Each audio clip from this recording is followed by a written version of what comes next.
Hi, this is Matt Allred, elevator industry recruiter and host of the Elevator Careers podcast. Today marks the 75th interview of the Elevator Careers podcast. I launched the first episode February 2nd, 2022, and it's been going for nearly 3 years. I've enjoyed 75 fascinating interviews with amazing people. Every interview is a new experience and an opportunity to learn more about the individuals who make the elevator industry truly unique. Thank you to all who've been guests on the show. Thank you to all the listeners for being part of the community, sharing your time, comments, and insights.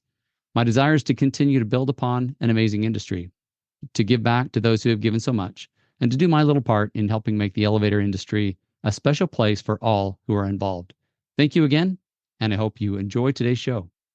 I go into meetings now and I jump up and down, and I say, please, if you're modernizing an elevator, if you're building a new building, build on a digital solution. Do not build on POTS lines, because telecommunication companies, they're no longer servicing the POTS lines. Right. They're no longer required to service them anymore anyway, but they don't want to. And by association, they're increasing the cost of what those analog POTS lines are costing. Right. So in some markets, they're $200, $300, $400 per elevator car, per phone line, to be able to have an old POTS line still. Hello, and welcome to the Elevator Careers podcast, sponsored by the Allred Group. I am your host, Matt Allred. In this podcast, we talk to the people whose lives and careers are dedicated to the vertical transportation industry to inform and share lessons learned, building upon the foundation of those who have gone before to inspire the next generation of elevator careers. Today our guest is Evan Rahey, sales executive with Wurtec, with a special mission to sell and promote the WURCOM Two-Way Communication Solution in compliance with 2019 ASME and code requirements. Evan finds a lot of satisfaction working in the elevator industry and is happy to have found his niche. With his experience, Evan is uniquely qualified to educate the industry on this topic. Evan sees a lot of companies who are reluctant or unaware that they can build their communication platform using digital technology while saying goodbye to outdated analog lines, and it's his job to bring that message to the market. Get in touch with Evan with any 2019 ASME CSA code questions and to learn how the Wurtec system may be the best for your project. Evan, welcome to the show.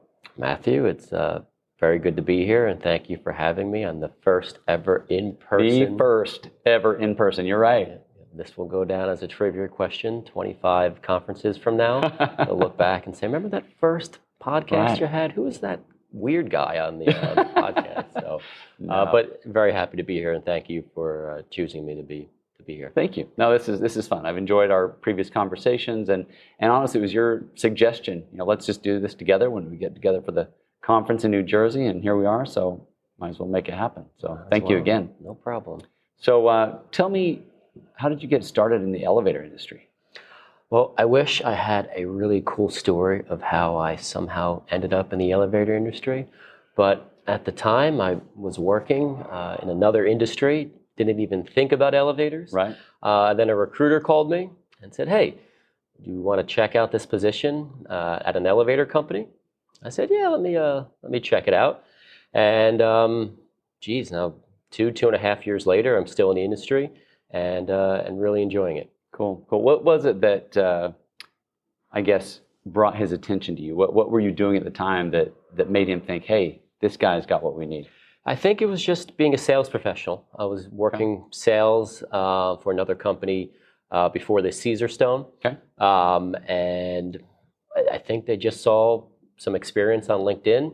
Okay, but you weren't selling pizzas. I mean, you were selling related technology. Is that correct?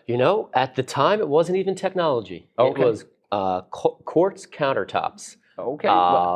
Construction related? Construction related. Okay. Not really technology related. Okay. But I did have some technology in my background. I worked for Samsung for a few years, and before that was American Standard when I really got started. Okay.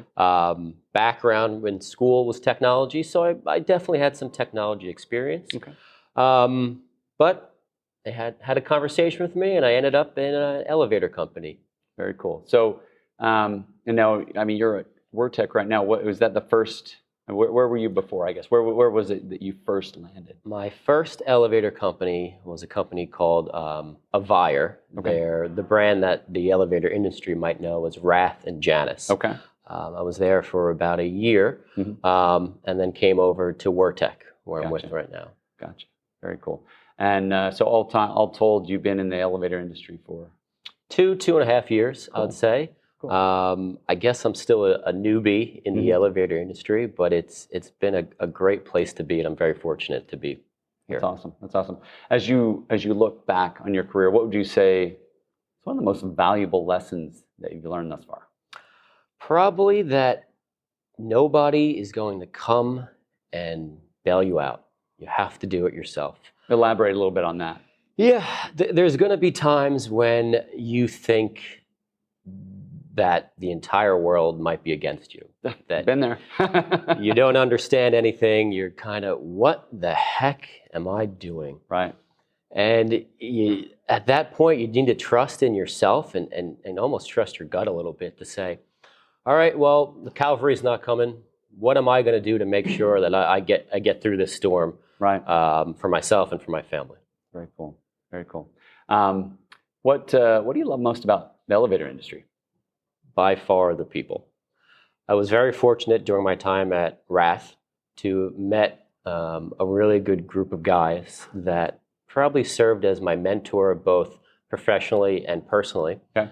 And there's still people that I talk to today, and they've been some of my really good friends to help me through some of the ups and some of the downs in my career and personal life as well. Yeah. Did you find, I don't know, did you find those kinds of relationships in previous jobs, or? I had relationships, but none as strong as what I found in the elevator industry. Now, not only just that core group of gentlemen that I was able to meet in my previous role, but everybody from suppliers to fixture manufacturers to end customers to elevator consultants. I've met people that I think I have the strongest relationships with that I just didn't find in other industries. Cool. I mean, there is something amazing about the community of elevator professionals. And especially in the New York market, I love the people because they will tell you whether they're pissed at you, whether they love you. And they won't waste any time doing it. They hate you. I'll walk in, they'll say, Evan, blah, blah, blah, you need to do this, this, and this. And I'll say, great, let's do it. Let's get to work. That is awesome. Yeah, I love the let's be direct, right? We don't have time to waste. Let's just say it like it is, get it done, and it's over. Those are my type of people. Awesome, awesome. So you told me that in this current role that you're kind of dedicated to the 2019 code change. Can you elaborate? It's like specifically, what is your part in that? Absolutely. So with the 2019 ASME code update, so far about 75% of the states within the United States have adopted the code. So probably about 37, 38 are either fully adopted or on the road to being fully adopted, as well as provinces in Canada. Now, what does that code mean? It really means we're now updating the elevator industry. Whereas if you or I are trapped in an elevator, right now we press a button, that call button goes out, someone picks up the phone, and I can talk to somebody on the other side. Okay. Now, what happens if I'm deaf? If I can't communicate to somebody on the other side through a phone? Yeah. So if I'm trapped in an elevator and my only means of communication is a phone, I'm screwed. Right. I have no way to tell somebody that I need help. So that's where the new code comes into place. It mandates that you need to have a screen that the person who's monitoring the elevator can text to the person who's trapped in the car, and you need to have a camera to be able to see if somebody's trapped inside that elevator. Right. Now, that's what it means from a code standpoint as far as the nuts and bolts of what it means for a code. But the biggest impact to the elevator industry is that now it mandates the internet line, a data connection, to be connected to every single elevator car. Right. Because you can't transmit the video feed we talked about through an old analog copper line. Right. So you have to have an internet connection. So it doesn't make sense to have a screen if it can't communicate with somebody on the other side. Correct. To say, because that screen, that camera feed, cannot be transmitted through copper. You have to bring an internet data connection to the elevator car. Gotcha. And what that does is when you bring internet to each elevator car, it makes the copper line obsolete. Right, right. Yeah, I think as I understand it, typical phone line of the old days, two little skinny wires. and the data connection is probably 4 or more just to get the signal through. It's a much more robust connection. It's more secure. It's faster, and on many instances now, it's a lot less expensive. Really? To both Okay. the elevator contractor Mm-hmm. and the end customer. Mm-hmm. Because if you think about it, if you're building a system and you have an analog line now, and you're paying for that analog POTS line service, Sure. and now you're adding an internet service. So now you have to pay for the internet service, you have to pay for the analog phone service. Right. If you're an end customer, you got to pay for both, and you have more liability throughout the entire system. You have more components, more chances to break, more areas of failure, more components that you need to back up for battery backup, because per the code, that entire system has to be backed up for a minimum of 4 hours. And if you have an analog and a digital, you got to back both up for 4 hours. Right. Do you know of any specific instances? I'm sure there are some, but do you know of any where that either really would have been helpful, or where somebody was trapped? Maybe they're deaf. Maybe they couldn't communicate in some way. When I first spoke to you about this topic, I didn't hear of anything else in the industry that had something like this. But since we spoke, I've heard of 2 different examples of somebody being trapped in the elevator and they couldn't speak. They were in the elevator just screaming. And I can't even imagine of what that feels like, being trapped in an elevator and having somebody trying to talk to you on the other side, but you have no idea how to communicate with them. You don't know if they're talking to you, what they're saying, how do I communicate back to them? As you say that, it's interesting because I'm thinking, if I was in another country or something like that, and I couldn't, maybe I don't know the language. Mm-hmm. So a phone isn't going to do a lot of good if they can't understand my language, but at least with a video, I could make some kind of gesture or something, even use Google Translate on my phone. You're absolutely correct. Interesting. So I'm curious, as you're seeing this roll out, I mean, you've obviously have a mandate to make mm-hmm. sure the word gets out. What are some of the breakdowns that you're seeing? Because you talked about people putting in a standard old line, and hey, let's put digital on top of it. Do you see some of that going on now? Well, when the code first came in to existence throughout the United States, mm-hmm. everybody said, oh, what a pain in the butt this new code is. Right. They think it's a pain in the butt because they're looking at the code through the lens of an analog phone. Gotcha. They have an analog system, and then they go, I need to add a digital line. Just one more. Okay. I got to add a digital line to this. It's now one more. I got to figure out how I'm going to do this. Gotcha. But really what the code is allowing buildings and elevator contracts to do is to completely upgrade their infrastructure throughout that system. Right. It allows them to not build on analog anymore. They can just use that one internet line, that one data connection to run their phone line and their video line through.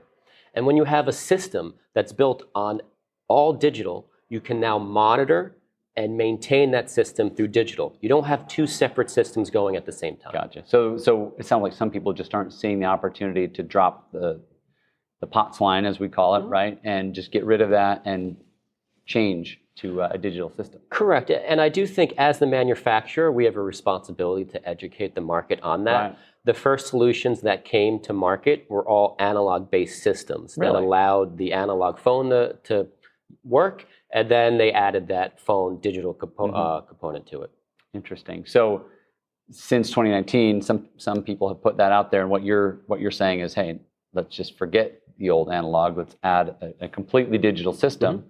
and move on in that way. I go into meetings now and I jump up and down and I say, please, if you're modernizing an elevator, if you're building a new building, build on a digital solution. Do mm-hmm. not build on POTS lines, because telecommunication companies, they're no longer servicing the POTS lines. Right. They're no longer required to service them anymore anyway, but they don't want to. And by association, they're increasing the cost of what those analog POTS lines are costing. Right. So in some markets, they're $200, $300, $400 per elevator car, per phone line, to be able to have an old POTS line still.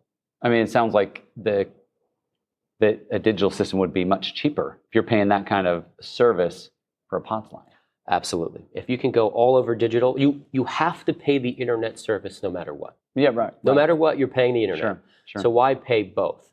And if you're servicing that elevator, if you're installing the system, Why install two separate systems when you can just install the internet system? Yeah. So of the modernizations you're seeing going in, how many would you say are building fully digital versus building on analog and then trying to put a Band-Aid or whatever they are on top? I would say right now, 70% are still building on an analog type of solution. Wow. It's a little bit better on new construction right now. Mhm. Some of the OEMs are starting to see the light, as I try to go out and say.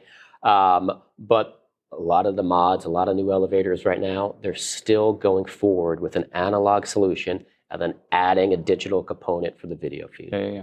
What would you say is the solution, the best avenue to help people understand that, the new paradigm, if you will? The new paradigm is a perfect way to describe this, because I go in there and work for Wurtec now, and of course I want them to use our product, but more so I want them to choose an all-digital solution. Right. I want them to be able to look at the environment, the industry, and say, I don't need my POTS lines anymore. I don't need to wire an analog phone line throughout my entire building. Right.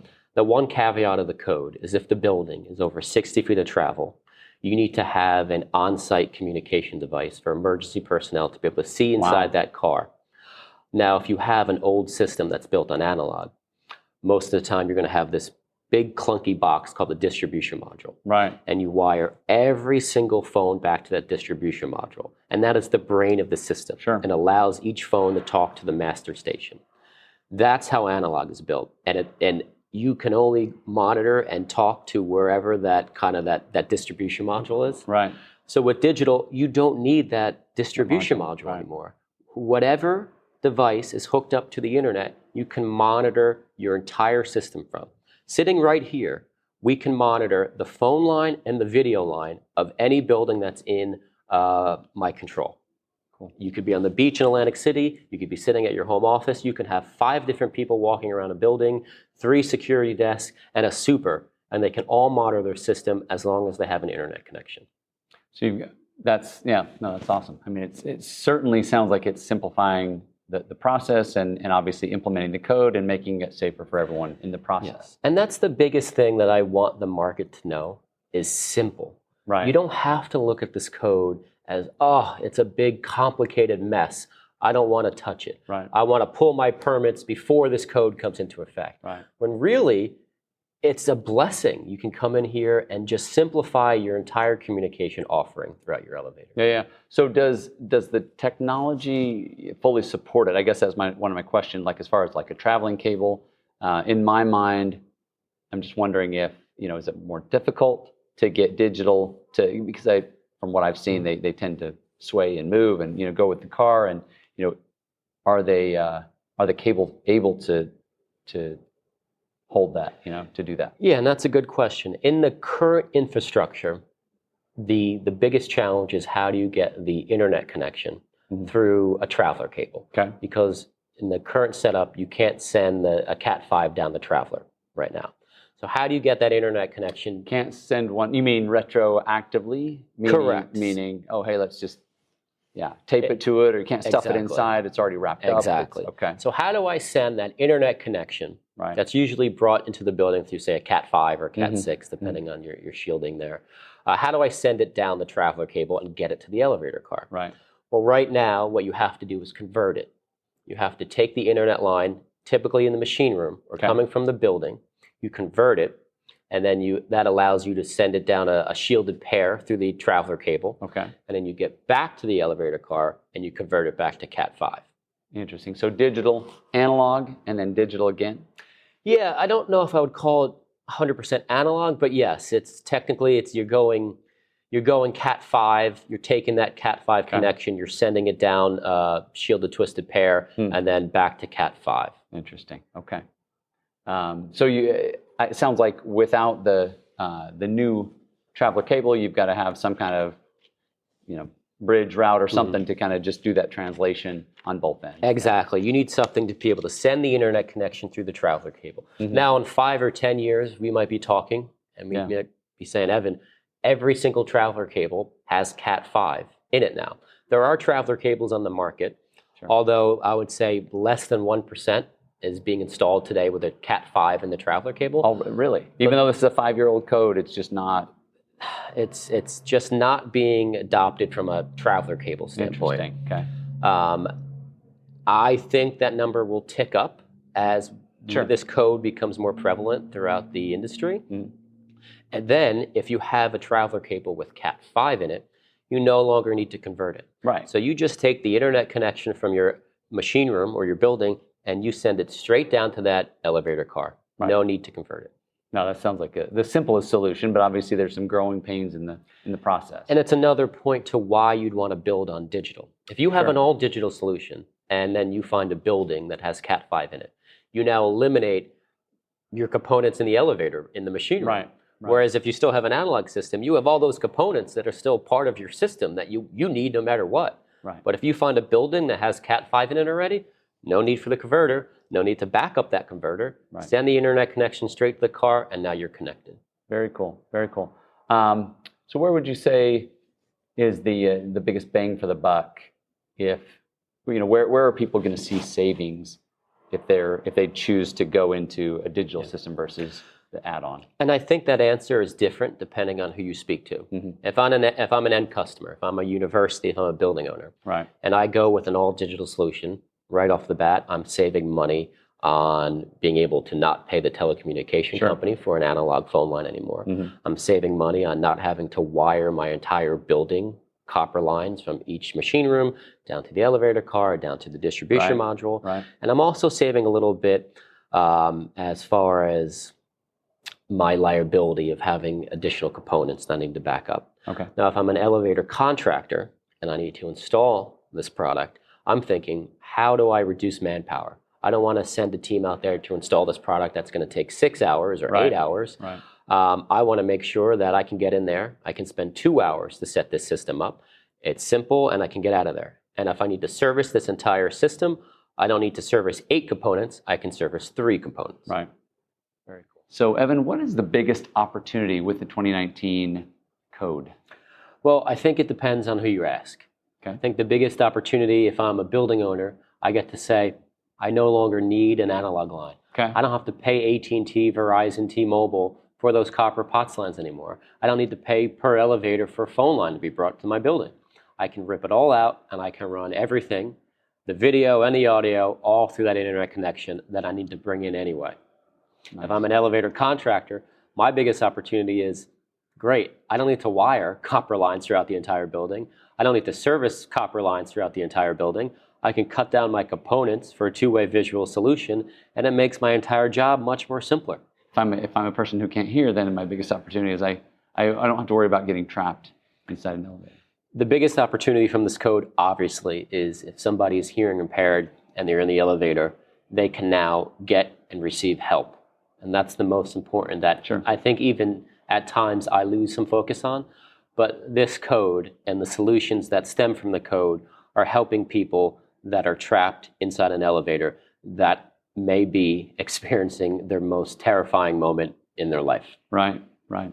Because you're trapped in an elevator, for you or me, if we're trapped in the elevator, it's an awful experience.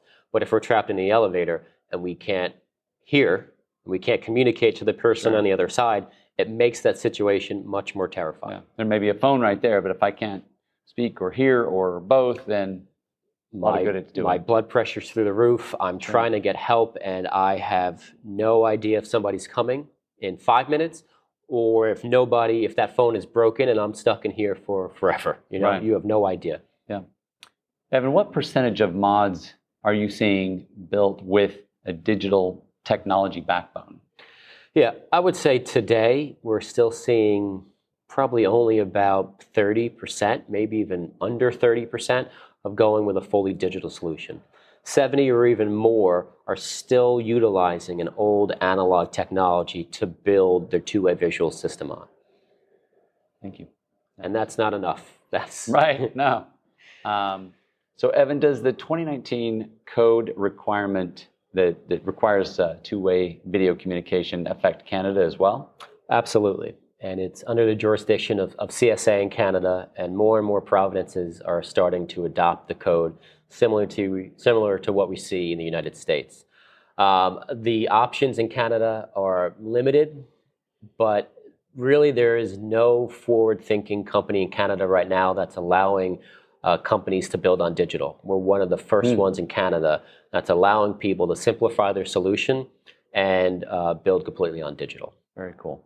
So what does the code rollout look like? I mean, as I understand it, new or modernized equipment are required, but older stuff, you just leave it alone until it needs a mod. Is that kind of how it works? That is absolutely correct. So this code is not retroactive for any old elevators. When a new state adopts the code, they usually will set a certain date and time in the future. And then they'll say, everybody, you have 8 months, you have a year, you have some type of timetable. To any permits pulled after this specific date will have to have the new elevator code requirements. Gotcha. And it sounds like a lot of those have already gone into effect. I mean, I assume that the code passed in 2019, but the states didn't immediately adopt. Is that how that works? Correct. We saw a couple states start the bandwagon off, and then more states followed. And we even have some states where some municipalities within a state will adopt it. Oh, interesting. Without the entire state adopting it. Okay. So it's more about the local inspectors and the local contractors and working together to make sure that they've got it. And you bring up an important point about the local inspectors. It's also important to educate the inspectors that are going into these buildings to make sure they know what to look for when inspecting a new 2019 code. Right.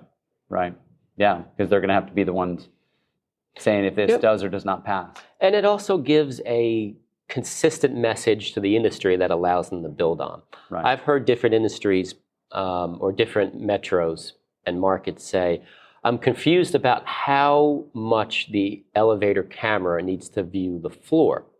Now, depending on who you ask in a different market, they'll tell you it needs to cover 90% of the floor. It needs to cover 80% of the floor. Some will say, put a basketball in each 4 corners of the elevator, and I need to see that. So having a concise answer for questions like that is important to make sure the direction from manufacturers and the elevator contractors know what they need to install. Right. That makes sense. Because you don't want to get to a situation when you install something and the inspector comes and he has a different definition of what covering the floor means, and then you don't get your elevator passed to be able to open. Right. Evan, what else would you like to share about the code or about something you've learned in this industry, or what you're passionate about, I guess? Yeah, about the code, I know we talked a lot about the code, and it's really why I reached out to you, is I'm really trying to go anywhere across the country. And again, I jump up and down and I say, you don't need to build on POTS lines anymore. Right. There are solutions out there that allows you to use this code as a blessing to upgrade your entire infrastructure system. Right. Of course, I want them to use the Wurtec solution. Sure. But more importantly, I want them to build on a platform that will not require them to rip out a technology in 3 or 4 years. Right. I want them to build for the future. And that's what I go around when I'm at sales meetings or any podcast. If I'm talking to anybody, please build. Think about the future when you're building your elevator technology. Yeah. What would you most like to see done in response to this issue, to this thing you're trying to educate everybody about? Yeah, I just think a clear message throughout the industry right now, and even I can do a better job as I'm talking to from the manufacturer of being an expert in the market to say, hey, we've spoken with the inspectors, and this is the message, and this is exactly what you need to see. We're probably about 90% there, but we can always do a better job of educating the market. Nice.